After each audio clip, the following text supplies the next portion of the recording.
ಧರ್ಮಸ್ಥಳದ ವಿಚಾರದಲ್ಲಿ ಸರ್ಕಾರ SIT ರಚನೆ ಮಾಡಿದೆ ಸರ್. ಈಗ ಸಾಕಷ್ಟು ಒತ್ತಡ ಇತ್ತು ಸರ್ಕಾರದ ಮೇಲೂ ಕೂಡ, ಬೇಕು ಬೇಡ ಅನ್ನುವಂಥ ವಾದಗಳು ಕೂಡ ನಡೀತಾ ಇತ್ತು ಸರ್. ಇಲ್ಲ, ನಾವು ಪ್ರಿಲಿಮಿನರಿ ಎನ್ಕ್ವೈರಿ ಆಗಲಿ, ಯಾರು ಅಲ್ಲಿ ಕಂಪ್ಲೇಂಟ್ ಕೊಟ್ಟಿದ್ರು ಅದರಲ್ಲಿ ಪ್ರಿಲಿಮಿನರಿ ಎನ್ಕ್ವೈರಿ ಆಗಲಿ, ಅನಂತರ ಮುಂದೆ ನಾನು ಅವತ್ತೇ ಹೇಳಿದ್ದೆ, ಮುಂದೆ ಅಗತ್ಯ ಬಿದ್ದರೆ ನಾವು ಇನ್ನೂ ಉನ್ನತ ಮಟ್ಟದ ತನಿಖೆ ಮಾಡ್ತೇವೆ ಅಂತ ಹೇಳಿ ನಾನು ಹೇಳಿದ್ದೆ.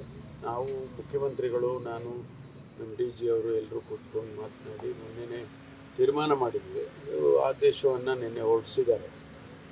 ಮೊಹಂತಿಯವರು ಒಬ್ಬ ಹಿರಿಯ ಪೊಲೀಸ್ ಅಧಿಕಾರಿ, ಅವರ ನೇತೃತ್ವದಲ್ಲಿ ಆಗಬೇಕು ಅಂತೇಳಿ ಮಾಡಿದ್ದಾರೆ. ಅದು ತನಿಖೆ ಪ್ರಾರಂಭ ಆಗಿ ತನಿಖೆ ವರದಿ, ಅದರ ಡೆವಲಪ್ಮೆಂಟ್ಸನ್ನು ನಾವು DGಗೆ ತಿಳಿಸ್ತಾ ಇರಬೇಕು ಮತ್ತು ಅಂತಿಮ ವರದಿಯನ್ನು ಕೂಡ DGIGಗೆ ಸಬ್ಮಿಟ್ ಮಾಡಬೇಕು ಅಂತೇಳಿ ಹೇಳಿದ್ದಾರೆ. ಅವರು ಕೆಲಸ ಪ್ರಾರಂಭ ಮಾಡ್ತಾರೆ. ಸರ್ಕಾರದ ಮೇಲೆ ಒತ್ತಡ ಇದೆ, ಹಾಗಾಗಿ ಸ್ಪಂದಿಸಲಿಲ್ಲ ಅನ್ನುವಂಥ ಕೂಗು ಕೂಡ ಶುರು ಆಗಿತ್ತು ಸರ್. ಇಲ್ಲ, ಒತ್ತಡದ ಪ್ರಶ್ನೆ ಅಲ್ಲ, ನಾವು ಯಾರೋ ಒಂದು ಒತ್ತಡಕ್ಕೆ ಮಣಿದು ಮಾಡುವಂಥದ್ದಲ್ಲ ಇದೆಲ್ಲ. ಅಲ್ಲಿನ ಸಾಧಕ ಬಾಧಕಗಳನ್ನು ನೋಡಿ, ಅಲ್ಲಿ ವಸ್ತುಸ್ಥಿತಿ ಏನಿದೆ ಅಂತೇಳಿ ಅದನ್ನು ನೋಡಿ ಆಮೇಲೆ ತೀರ್ಮಾನ ತೊಗೋಬೇಕಾಗುತ್ತೆ. ನಾವು ಪ್ರಿಲಿಮಿನರಿಯಾಗಿ ಎನ್ಕ್ವೈರಿ ಮಾಡಿ ಸ್ಟೇಷನ್ ಮಟ್ಟದಲ್ಲಿ ಅಂತ ಹೇಳಿ ನಾವು ತಿಳಿಸಿದ್ದು, ಅದನ್ನು ಅವ್ರು ಮಾಡ್ತಾಯಿದ್ರು. ಜೊತೆಗೆ ಇನ್ನೂ ಹೆಚ್ಚು ರೀತಿಯಲ್ಲಿ ತನಿಖೆ ಆಗಬೇಕು ಅನ್ನೋದೊಂದು ರೀತಿಯಲ್ಲಿ ಸಾರ್ವಜನಿಕವಾಗಿ ಬಂದಂಥ ಅಭಿಪ್ರಾಯಗಳು. ಅದಕ್ಕಾಗಿ ನಾವು ಸರ್ಕಾರ ಇದರಲ್ಲಿ ಮುಚ್ಚಿಡೋ ಅಂಥದ್ದು ಏನಿಲ್ಲ. ಅದಕ್ಕಾಗಿ ನಾವು ತೀರ್ಮಾನ ತಗೊಳ್ಳೋದಕ್ಕೆ ಸ್ವಲ್ಪ ಯೋಚನೆ ಮಾಡಿ ನಾವು ತೀರ್ಮಾನವನ್ನು ತಗೊಂಡಿದ್ದೇವೆ.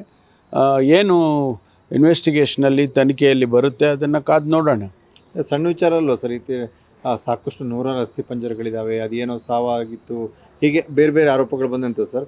ಅಂದರೆ ತಳಮಟ್ಟದಿಂದ ಹಿಂದಿನ ಅಥವಾ ಎಲ್ಲ ವಿಚಾರಗಳನ್ನ ಒಳಗೊಂಡಂಥ ತನಿಖೆ ಆಗಿರುತ್ತೆ ಸರ್. ಜೊತೆಗೆ ಸರ್, ಈ ವ್ಯಾಪ್ತಿಗೆ ಸೌಜನ್ಯ ಪ್ರಕರಣ ಅಂದರೆ ಬರುತ್ತೆ? ಇಲ್ಲ, ನಮಗೆ ಇದು ಸಣ್ಣ ವಿಚಾರ ಅಂತ ನಾವೇನು ಪರಿಗಣಿಸಿಲ್ಲ. ನಾವು ಆ ಸ್ಟೇಷನ್ ಮಟ್ಟದಲ್ಲಿ ಅವರು ಕಂಪ್ಲೇಂಟ್ ಕೊಟ್ಟಾಗ ಫಸ್ಟು FIR ಹಾಕಿ ಅವರು ಇನ್ವೆಸ್ಟಿಗೇಷನನ್ನು ಮಾಡ್ತಾರೆ ಸಾಮಾನ್ಯವಾಗಿ.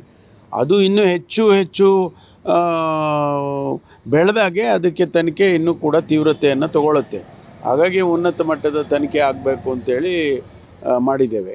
ಸಾಕಷ್ಟು ಗೊಂದಲ ಮೂಡಿಸಿದ ಸೌಜನ್ಯ ಪ್ರಕರಣ ಸರ್, ಅದನ್ನು ಒಳಗೊಂಡಂತೆ ಇಲ್ಲ, ಅದರಲ್ಲಿ ಈ ಪ್ರಕರಣದ್ದು ಮಾತ್ರ ನಾವು ಟರ್ಮ್ಸ್ ಆಫ್ ರೆಫರೆನ್ಸಲ್ಲಿ ಕೊಟ್ಟಿದ್ದೇವೆ.